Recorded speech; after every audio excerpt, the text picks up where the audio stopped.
हमारे YouTube channel Bharat matters for you पे। तो दोस्तों, आज मैं आप लोगों के लिए वापस से एक अपडेटेड वीडियो लेकर के आ चुका हूँ, वही पाकिस्तान के ऊपर। जी हाँ दोस्तों, वही पाकिस्तान जिसमें बलूच BLA की आर्मी ने पाकिस्तान के अंदर आतंक मचा करके रखा हुआ है। तो इन्हीं सब चीज़ों को हम डिटेल में देखेंगे कि क्या कुछ वापस से हो रहा है, क्या सिचुएशन अभी पाकिस्तान में बना हुआ है। तो दोस्तों, ये आप 29 जनवरी का खबर देख सकते हैं, जिसमें US urge citizen to reconsider travel to Pakistan, यानी कि यूएस ने अपने सिटीजन्स के लिए ट्रैवल एडवाइजरी जारी कर दिया था इन सब चीज़ों को देखते हुए। और उसके 2 दिन के बाद ही हमें ये खबर मिलती है कि separatist kills 21 including civilians in multiple attacks in Pakistan. जी हाँ दोस्तों, पाकिस्तान में एक नहीं बल्कि अनेकों जगहों पे अनेकों अटैक्स देखने के लिए मिल रहे थे। लगभग 12 से 14 जगहों पे अलग अलग जगहों पे अटैक्स देखने के लिए मिल रहे थे। इसके बाद ही हमें एक वापस से नया न्यूज़ हमारे सामने आ जाता है, जो हमारे लिए एक खुशखबरी टाइप का भी हम कह सकते हैं, जिसमें ये बताया जा रहा है कि पहलवान टेरर अटैक हैंडलर पाक army officer Imran shoot dead by unknown gunman. तो दोस्तों, पहलगाम में जो टेरर अटैक्स हुए थे, उसका जो मास्टरमाइंड इमरान जिसे कहा माना जा रहा है, उसे 2 अननोन गनमैन के थ्रू शॉट डेड कर दिया गया था। यानी कि वो इमरान अपनी कार से कहीं जा रहा था। ऐसा बताया जा रहा है कि इमरान अपनी कार से कहीं जा रहा था और बाइक पे 2 अननोन गनमैन आए और उसे उस गाड़ी को रुकवा करके और इमरान को वहीं पे शॉट डेड कर दिया गया।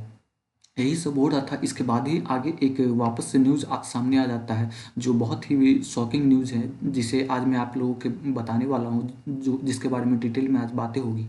तो यहाँ पे आप देख सकते हैं, women fidayeen IED attack, how Baloch rebels killed 200 Pakistani persons.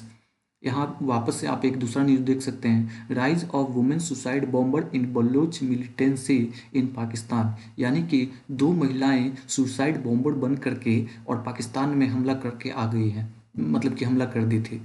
और यही मैं आप लोगों को दिखाना चाहता हूँ कि जिसमें ये जो 2 आप महिलाओं को देख रहे हैं, यही वो 2 महिलाएं हैं जिसे ऐसा बताया जा रहा है, 2 fidayeen women lead attack through Balochistan targeting government offices and banks. यानी कि ये जो 2 महिलाएं, यही दोनों मिल करके कई ऑफिसेज, गवर्नमेंट ऑफिसेज, बैंक्स के पास में जा करके और सुसाइड बॉम्बर का काम की थी, और इसमें अनेकों अनेकों लोगों का जान जा चुका है।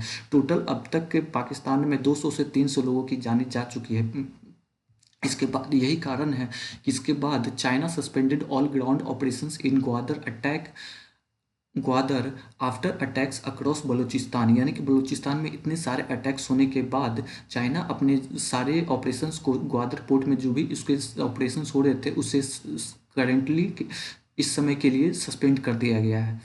ग्वादर पोर्ट में भी, जैसा कि ऐसा बताया जा रहा है कि ग्वादर पोर्ट में भी जाकर के कई सारे अटैक्स हो चुके हैं अभी फ़िलहाल। तो यही कारण है कि चाइना ने अपने सारे ऑपरेशंस ग्वादर पोर्ट में बंद कर दिए। और इसके बाद फिर ये खबर आती है कि पाकिस्तान डायरेक्टली इंडिया पे आकर के ब्लेम करना स्टार्ट कर दिया। जैसा कि पाकिस्तान का वो हरकत है कि कुछ भी वहाँ पाकिस्तान में होता है, चाहे वो अननोन गनमैन का वो कल्चर हो या फिर बलोच BLA के थ्रू जो भी कुछ टारगेटिंग किलिंग्स हो या फिर जो भी कुछ हो, पाकिस्तान में कुछ भी हो, तो उसका इल्ज़ाम पाकिस्तान सिंपली आकर के इंडिया पे थोप देता है। तो इसी की सफाई देने के लिए भारत के विदेश मंत्री के जो भी ऑफिशियल्स थे, वो स्पोक्स पर्सन थे, वो आकर के सामने से ऐसा बोले और बताए कि पाकिस्तान जो भी ऐसा बेसलेस क्लेम्स कर रहा है बलूचिस्तान अटैक्स के मामले में, वो सारा बेसलेस है, इसको हम खारिज करते हैं।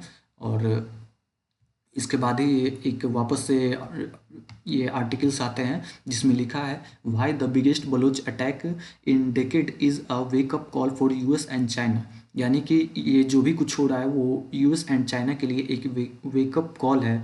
यहाँ आप देख सकते हैं, the US wants this critical minerals but militants with American weapon stand in the way. यानी कि अमेरिकन वेपन्स के साथ में बलूचिस्तान आर्मी खड़ी है। और अगर US सोच रहा है कि वापस से चाइना के बाद अगर US, जैसे कि कुछ टाइम पहले यासिर मुनीर पाकिस्तान में जाकर के वहाँ के क्रिटिकल मिनरल्स को दिखा भी रहे थे, तो अगर ऐसा होने वाला है कि वापस से अब अमेरिका अगर यहाँ पे कोई डील लेकर के आता है और बलूचिस्तान का वही दोबारा से होने वाला है, तो उसके लिए ये वेकअप कॉल है यूएस एंड चाइना के लिए। तो यही सब चीज़ें थी जो मैंने आप लोगों को इस वीडियो में बताया। अब थोड़ा डिटेल में आपको इसके बारे में बता देता हूँ, जिससे आपको नोट्स के रूप में आपको मदद मिल सके। तो अभी जो भी कुछ हुआ है उसके बारे में मैं आपको लोगों को बता देता हूँ कि अभी फ़िलहाल क्या क्या कुछ हो चुका है।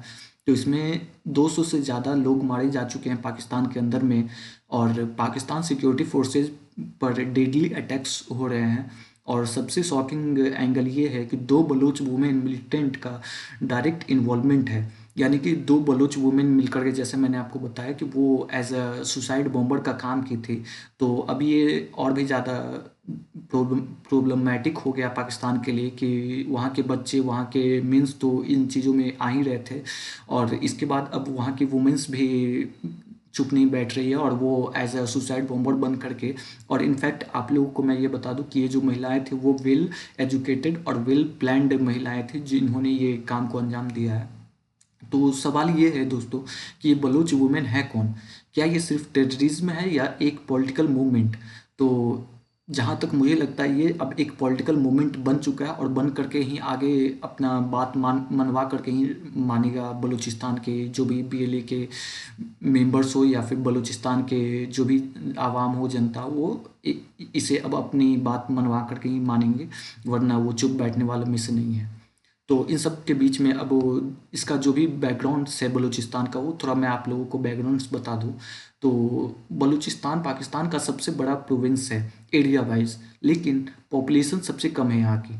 नेचुरल रिसोर्सेज से भरा हुआ है, like gas, minerals, strategic coast line like Gwadar port जहाँ बना हुआ है। पर प्रॉब्लम ये है, लोकल बलूच पॉपुलेशन को लगता है कि उनके रिसोर्सेज का फ़ायदा उन्हें नहीं मिलता। डिसीजंस इस्लामाबाद के लिए जाते हैं, डेवलपमेंट प्रोजेक्ट्स लोकल कंसेंट के बिना। इन्हीं सब से जन्म लेता है बलूच इंसर्जेंसी। यही सब जो आज ये कारण देख रहे हैं कि मिनरल्स से भरा हुआ है, गैस से भरा हुआ, स्ट्रेटेजिक कोस्टलाइन से भरा हुआ है बलूचिस्तान, लेकिन इसका कोई भी फायदा बलूच के जनता को बिल्कुल भी नहीं मिलता है। यही कारण है कि आज बलूच इंसर्जेंसी पाकिस्तान में देखने के लिए मिल रहा है। तो इसके बाद हम आगे बढ़ते हैं और देखते हैं पाकिस्तान के लिए क्या रिस्क है। ये सब जो कुछ हो रहा है उसमें पाकिस्तान के लिए क्या रिस्क हो सकता है। अगर ये ट्रेंड कंटिन्यू करता है, देन पाकिस्तान के सामने 4 बड़े रिस्क हैं। इंटरनल इंस्टेबिलिटी बढ़ेगी, आर्मी को मल्टीपल फ्रंट फेस करना पड़ेगा, फॉरेन इन्वेस्टमेंट और सिपेक स्लो होगा, इंटरनेशनल इमेज और ज़्यादा वर्स हो जाएगी इन सब चीज़ों के कारण से। सबसे डेंजरस चीज़ इसमें यह है कि इसमें अब वुमेंस का भी पार्टिसिपेशन होने लग गया है, जो पाकिस्तान के लिए और ज़्यादा प्रॉब्लमैटिक सामने होगी, जो मूवमेंट को और लेजिट बना देता है लोकल लेवल पर। इसके बाद हम दोस्तों, यही सब चीज़ें थी जो मैंने आप लोगों को पूरी वीडियो आर्टिकल्स और नोट्स के रूप में आप लोगों को बता दिया है। तो इन्हीं सब चीज़ों के बाद जो भी वीडियोस होते हैं उसमें मैं आप लोगों के लिए क्वेश्चन छोड़ता हूँ। तो उस क्वेश्चन में आप कमेंट बॉक्स में जा कर के उसका आंसर दे सकते हैं। तो क्वेश्चन ये है कि पाकिस्तान में बलूच इंसर्जेंसी का सबसे मेजर स्ट्रेटेजिक ट्रिगर कौन सा है जिसके खिलाफ मिलिटेंट अटैक्स बढ़ते जा रहे हैं? उसका ऑप्शन है SAARC integration, federal tax reforms, CPEC projects, या वाटर शेयरिंग ट्रीटी। इसका जो भी कुछ सही आंसर है वो आप कमेंट बॉक्स में आकर के लिख दे। जो भी इसका सही आंसर होगा वो मैं आकर के उसमें पिन कमेंट में कर दूंगा। और आगे के जो भी अपडेटेड वीडियो होंगे उस वीडियो को देखने के लिए आप चैनल को सब्सक्राइब कर दें, बेल आइकन को दबा दें, जिससे आप अपडेटेड वीडियोस आप लोगों के पास में आते रहेंगे। और इससे रिलेटेड या फिर नेशनल और इंटरनेशनल लेवल पे जो भी कुछ न्यूज़ आएंगे उसके वो लेकर के मैं आता रहूँगा आप लोगों के सामने। देखते रहिए भारत मैटर्स। धन्यवाद।